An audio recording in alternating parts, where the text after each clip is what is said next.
Olá, você que nos assiste na TV Câmara Natal, no ar, mais um programa Letras Potiguares, esse encontro semanal que você já sabe, que a gente tem com a cultura, com a literatura, com quem faz, de fato, as letras do nosso estado.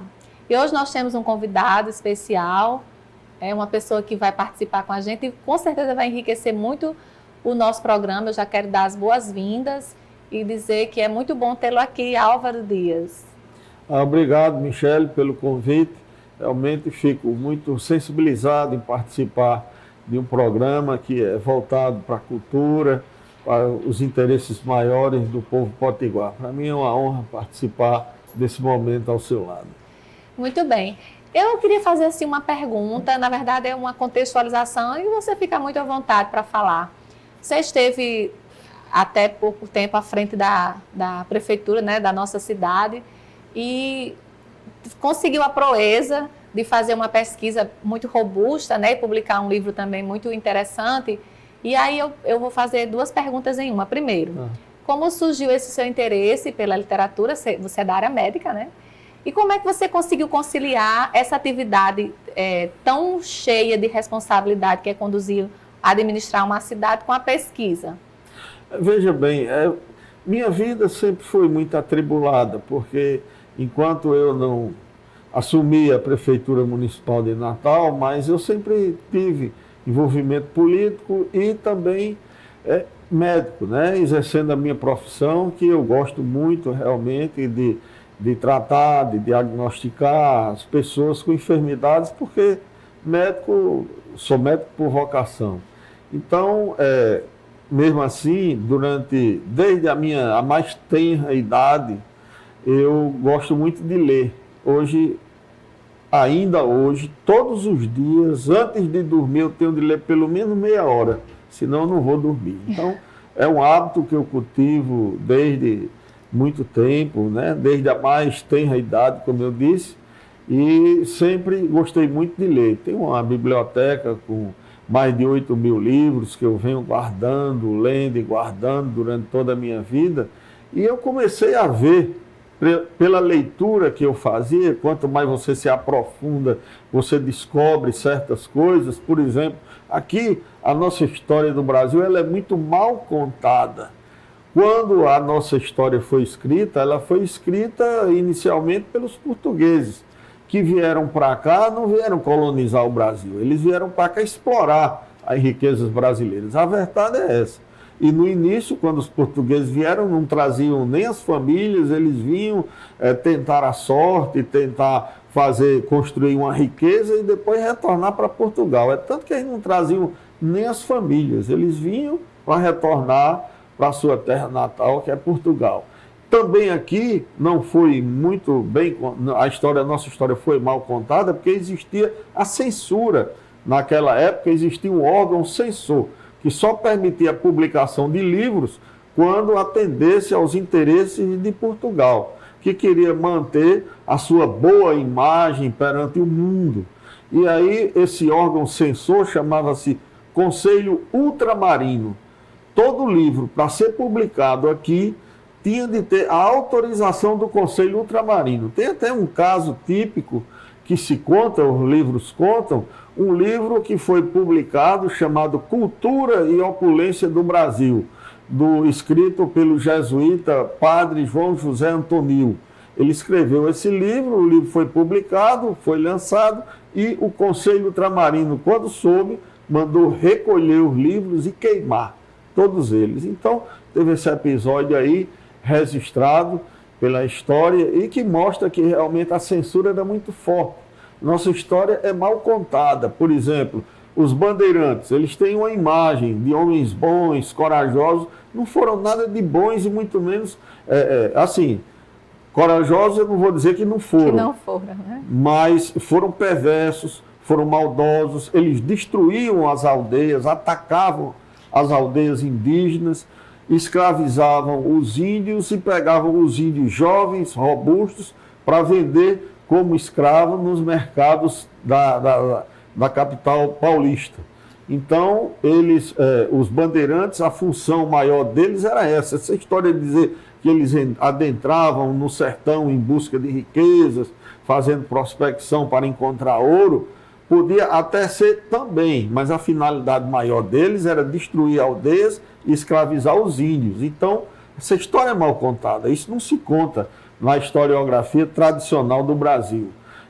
Os índios, eles foram massacrados, foram escravizados. A escravidão indígena também não é contada pela nossa história. Então, eu percebendo essas questões, comecei a pesquisar mais, me aprofundar mais e resolvi escrever esse livro, A Guerra dos Tamoios e a História Não Contada do Brasil. A Guerra dos Tamoios foi a primeira guerra de resistência dos índios ou guerra de extermínio, porque, na verdade, os índios, como lutavam contra os portugueses com armamentos rudimentares, o arco, a flecha, a lança e outras questões que não podiam se contrapor nunca aos fuzis, aos mosquetões, aos canhões que os portugueses possuíam, eles eram sempre massacrados. E os tamoios, que fez uma grande confederação de revolta para lutar contra a escravidão, eles foram massacrados realmente, e eles se localizavam entre o Rio de Janeiro e São Paulo, mais no litoral, e foi a primeira grande guerra de resistência deles e de revolta contra a escravidão. Então, essa história aí, nós nos detemos mais nela, fizemos aí um relato, não vou dizer pormenorizado, foi resumido, mas é um bom relato sobre a Guerra dos Tamoios e outras guerras de extermínio muito mais resumidas. Por exemplo, a Guerra dos Bárbaros, a Guerra dos Manaus, a Guerrilha dos Muras e outras etnias indígenas que também se revoltaram ao longo do tempo, resistiram e lutaram contra a escravidão, mas sempre terminavam completamente exterminados. Isso aí é o genocídio indígena, que foi praticado pelos portugueses durante a nossa colonização e que não é contado, é omitido da nossa historiografia. Então, o meu livro, A Guerra dos Tamoios... ele faz um resgate, né? A Guerra dos Tamoios e a História Não Contada do Brasil é procurando resgatar essas partes da nossa história que não foram contadas pela historiografia convencional por causa da censura imposta pelo Conselho Ultramarino, que era o órgão censor da coroa portuguesa aqui no Brasil. Então, muitas outras questões nós abordamos também. Existe um relato de Rui Barbosa que ele mandou reunir todos os documentos relativos à escravidão e mandou fazer uma fogueira e tocar fogo em tudo. Isso aí foi um desserviço que foi prestado à nação por esse grande homem que era um bom escritor, era um homem culto, que lia muito, mas eu não sei qual foi o objetivo, nem atendendo a quais interesses ele tomou essa decisão. Mas ele, quando foi ministro, mandou recolher todos os documentos que existiam no país sobre a escravidão, mandou tocar fogo.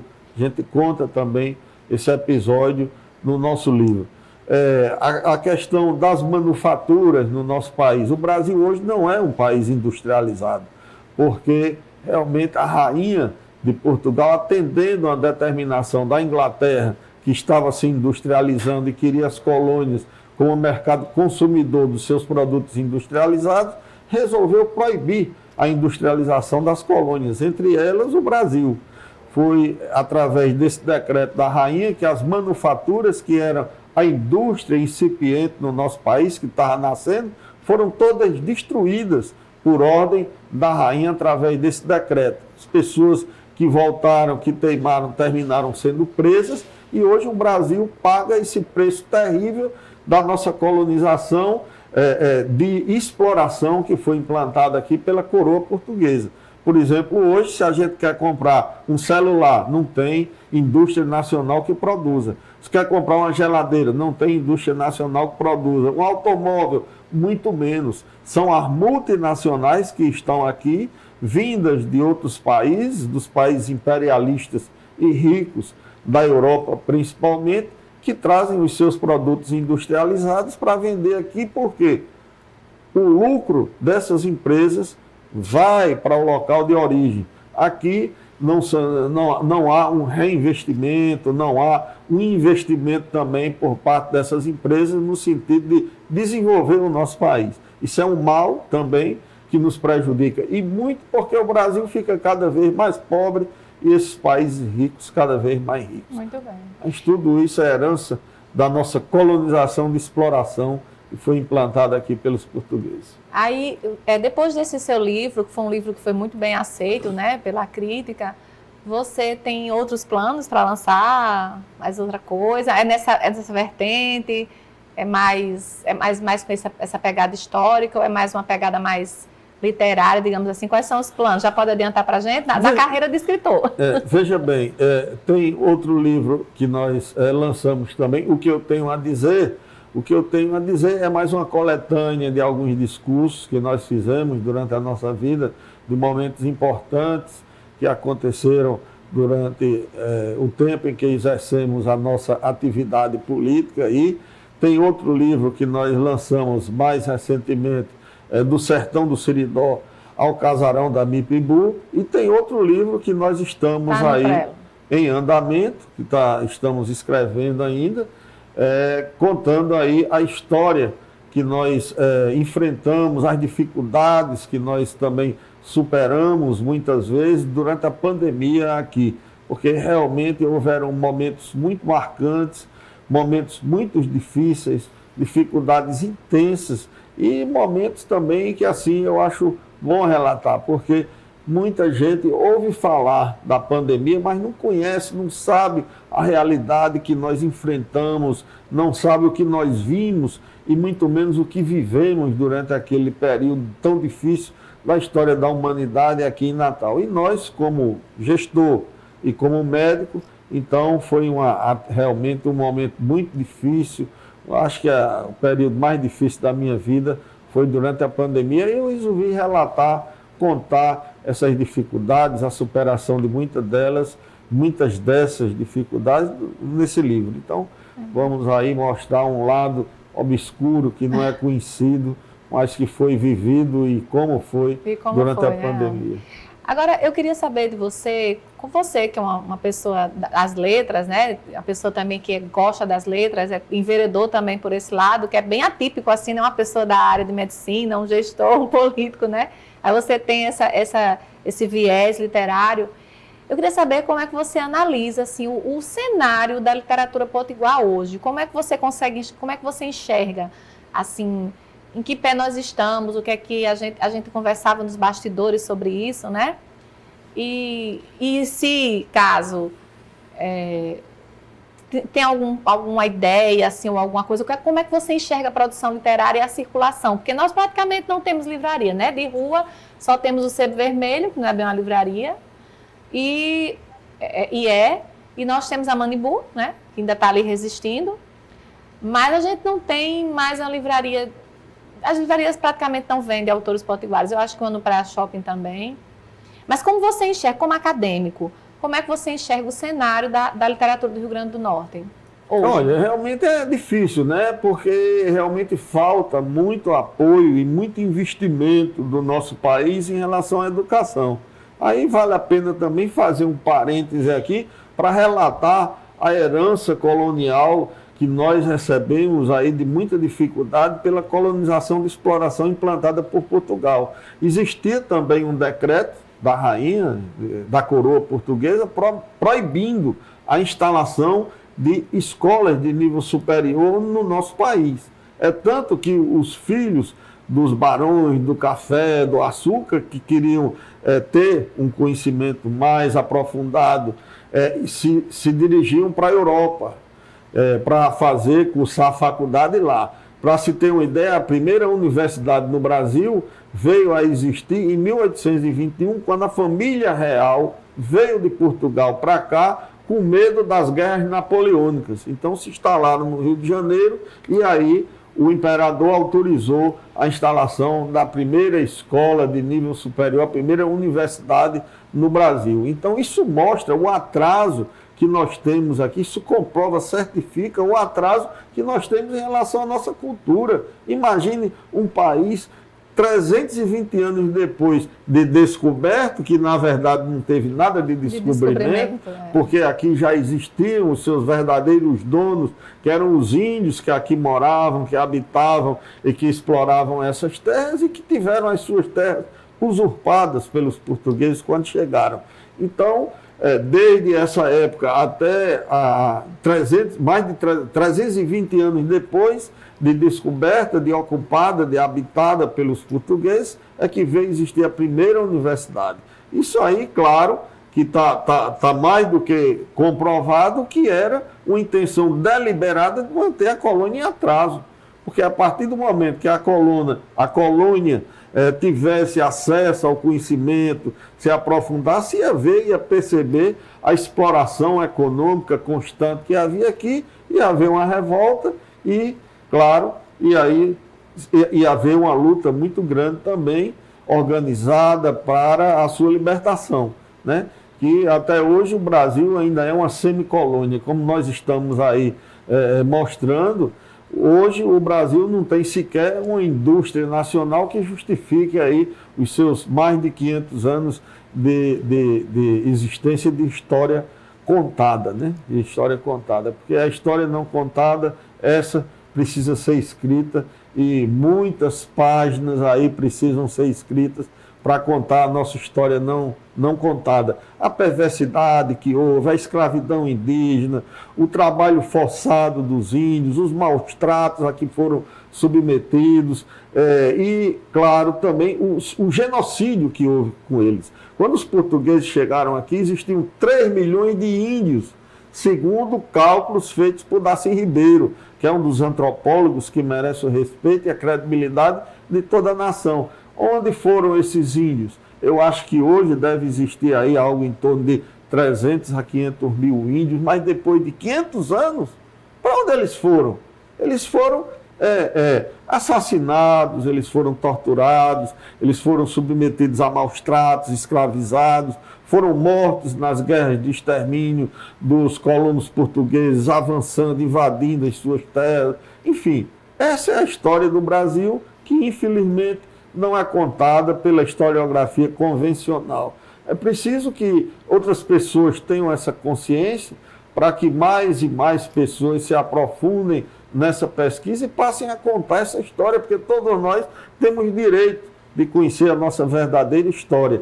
Existem alguns aí que começaram a contar, mas essa decisão aí precisa ser continuada. Darcy Ribeiro, por exemplo, falou muito sobre o genocídio indígena, contou e escreveu muitos capítulos da nossa história não contada, mas outros também precisam continuar escrevendo e nós também procuramos dar nossa pequena contribuição nesse sentido, para que a nossa história fique melhor conhecida e seja melhor contada. Você acompanha a cena literária aqui do nosso estado? Tem ido agora que está, né, um pouco mais agenda um pouco mais livre. Você tem ido, assim, você frequenta lançamentos de livros, você conhece os autores contemporâneos, gosta de participar? Acho que precisa mais apoio por parte dos poderes públicos, sabe? Com relação a incentivar festivais literários, novos autores, publicação de livros. Eu acho que realmente deveriam existir políticas públicas direcionadas nesse sentido aí, para dar um apoio maior à cultura, aos escritores, às pessoas que pesquisam, que procuram contribuir para esclarecer e escrever melhor a nossa história. Acho que eu até me proponho também a ser um dos lutadores, formando aí uma frente de luta. Pois vamos juntos. Vamos, né? Vamos procurar lutar para que exista mais apoio em relação à literatura e à cultura. Nós teve um episódio muito interessante. Eu vou até aproveitar a oportunidade. Tem um tempo para contar? Tem. Eu era prefeito, tinha assumido a prefeitura de Natal e eu fui para a entrega de um prêmio lá no Teatro Riachuelo. E aí, lá durante a entrega desse prêmio de literatura, eu fui chamado para dar uma palavra em nome da prefeitura e me abordaram, quando eu estava indo, um grupo de pessoas ligadas à cultura para me fazer um apelo. O Teatro Sandoval Vanderlei faz parte da nossa história, ia ser derrubado. Estava programado aí para haver uma permuta com um grupo econômico que estava querendo vir investir no Rio Grande do Norte, que queria aquele espaço do Teatro Sandoval Vanderlei para fazer o investimento e comercialização de alguns produtos, e o teatro ia ser derrubado, ia ser demolido. Esse grupo me procurou e fez um apelo para que nós não permitíssemos isso. E aí, lá, durante o festival, quando eu fui chamado, eu anunciei lá, olha, acabo de receber um apelo aqui, eu queria me reportar um pouco a esse apelo. Um grupo de pessoas ligadas à cultura me fez um apelo para que nós não permitíssemos a demolição do Teatro Sandoval Vanderlei, que está aí sendo estabelecido aí um acordo para que ele seja demolido. Então, queria dizer a vocês que agora já me comprometo com vocês de que não haverá essa demolição. Ao invés disso, nós vamos fazer um investimento e modernizar, melhorar, equipar melhor o Teatro Sandoval Vanderlei para que ele continue seguindo à risca o papel preciso que ele se propõe, que é divulgar e incentivar a cultura aqui em Natal e no Rio Grande do Norte. Então, houve assim um aplauso generalizado, as pessoas aplaudiram de pé, e esse anúncio que eu fiz, esse compromisso que eu assumi, foi cumprido. Hoje o novo Sandoval Vanderlei está entregue aí à administração pelo SESC, né, que está administrando e que está tocando o barco, mas é um teatro novo, moderno, bem equipado, bacana, e continua aí servindo ao seu papel principal, que é ajudar na divulgação da cultura aqui em Natal e no Rio Grande do Norte. Então foi esse um dos gestos que nós tivemos durante a nossa gestão à frente da Prefeitura Municipal. A gente falava também nos bastidores, né, sobre os festivais literários, que, assim, nosso estado tem alguns, por exemplo, o Fli Gostoso, o Fli Pipa, houve agora o Flicop, né, da cooperativa, mas eu acho que ainda que quanto mais, melhor, né?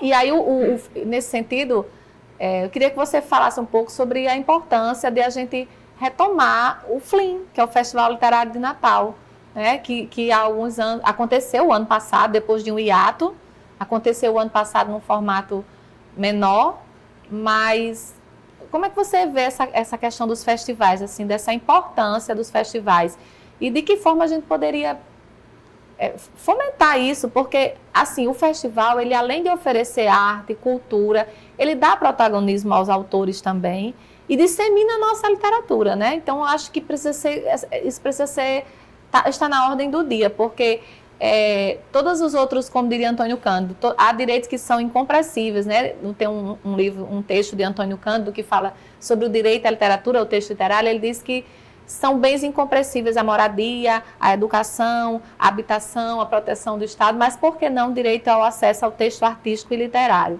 Ele coloca o texto artístico, o direito ao texto artístico, no mesmo patamar das outras necessidades humanas, né? E aí eu pergunto, assim, como é que você vê essa questão dos festivais, e especialmente do FLIM, do Festival Literário de Natal? É de fundamental importância. Você sabe que o FLIM existia aqui regularmente, mas houve um caso que atrapalhou a continuidade da sua realização. Como atrapalhou a continuidade da realização de muitos eventos, investimentos, foi a pandemia do coronavírus. Sim. A pandemia do coronavírus veio e houve ali uma proibição para que houvesse aglomeração. Durante Sim. algum tempo as pessoas eram aconselhadas até a ficar nas suas casas. Como eu disse aqui, foi um dos momentos mais difíceis que nós enfrentamos durante a nossa gestão, e entre as penalidades impostas pela pandemia do coronavírus foi a interrupção do Festival Literário de Natal, que nós resgatamos ainda já quase ao final da nossa gestão, realizando o Festival Literário de Natal, mas eu acho de fundamental importância, porque aquilo ali incentiva as pessoas a escreverem, e mais do que escreverem, a lerem também. Incentivam que as pessoas adquiram o hábito da leitura. É muito importante, porque aquelas palestras que existem no Festival Literário, aquelas discussões, o aprofundamento sobre muitos livros escritos, sobre muitas histórias que fazem parte da nossa literatura, são bem esmiuçadas. E eu me proponho até a também lutar juntamente com você, com quem mais possa também se somar a esse movimento, para que nós possamos reativar, mas de uma maneira bem consistente, bem consequente, o Festival Literário de Natal, que nós realizamos no final da nossa gestão o Festival Literário de Natal. Fizemos até uma mesa juntos, né? Nós estivemos participando de uma mesa juntos, eu falando sobre o meu livro e você falando também sobre outras questões lá. Então, realmente é preciso, eu acho de fundamental importância que haja um investimento bem consequente por parte dos poderes públicos para que o Festival Literário de Natal volte a existir de uma maneira consequente, interessante, com condições para que as pessoas possam participar de uma forma mais ampla possível. É muito importante, fundamental para a cultura do Natal e do Rio Grande do Norte. Com certeza, é um povo que se lê, é um povo que tem identidade, né? Um povo que tem identidade é um povo que se sente pertencente. E um povo que se sente pertencente é um povo emancipado. Uhum. Então, nesse sentido, é muito importante a incorporação das literaturas locais, inclusive nos currículos escolares. Isso é muito importante também. Já existem leis, mas com relação a isso, mas ainda não estão em voga. A gente está nessa luta desde 2019, com o Dia da Literatura Potiguar, tentando fazer isso na prática, mas essas coisas que parece que as pessoas não dão muita importância, porque não é o tangível, não é o visível, né? Não é o utilitário, parece que só serve o que é utilitário. Mas, Álvaro, eu gostaria assim, imensamente de agradecer a sua presença e a sua disponibilidade também em entrar nessa luta com a gente, né?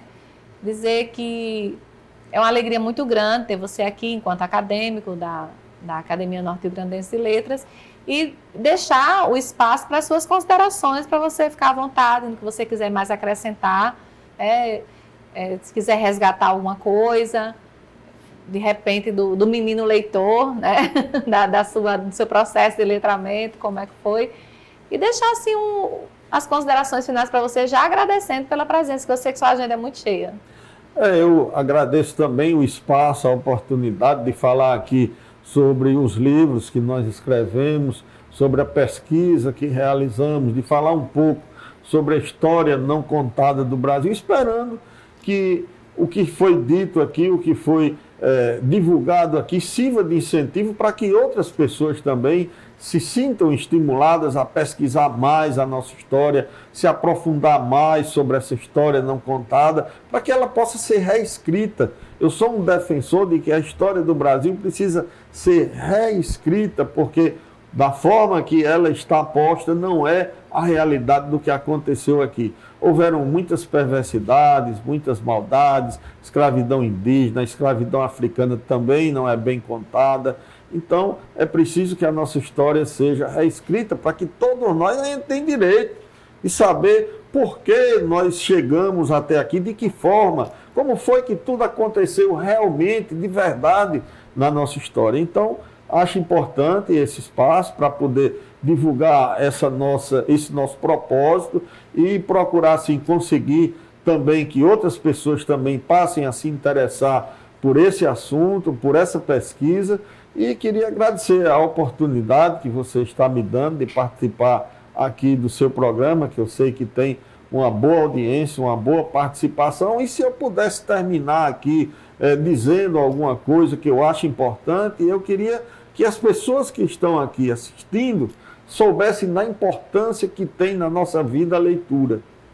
Eu, desde a mais tenra idade, quando eu comecei a ler, eu sempre leio todos os dias, impreterivelmente, pelo menos meia hora. Eu aprendi muito com esses momentos de leitura durante a minha vida. Muitos caminhos que eu não conhecia, passei a conhecer. Muita coisa que eu não tinha acesso, nem imaginava que pudesse ter acontecido, eu também desvendei com as minhas leituras. E eu queria dizer a todos como é importante o hábito da leitura. Se eu puder aqui estar contribuindo para que mais, pelo menos uma pessoa passe a adquirir esse hábito, eu vou estar muito feliz, muito satisfeito, porque eu tenho certeza que estou dando uma grande contribuição para que a vida dessas pessoas melhore de uma maneira significativa. No mais, é agradecer a oportunidade de estar aqui dialogando, conversando com os diante nossos desse amigos, panteão aqui, hein? diante desse panteão de figuras ilustres ligadas à nossa literatura, que você realmente tão bem expôs aí. Queria dizer que estou muito feliz, muito satisfeito por ter participado desse programa. Muito obrigado pela atenção, pela oportunidade. Estamos sempre à disposição. Muito bem, nós ficamos por aqui, você já sabe. Logo, logo, próxima semana a gente volta com outro Letras Potiguares.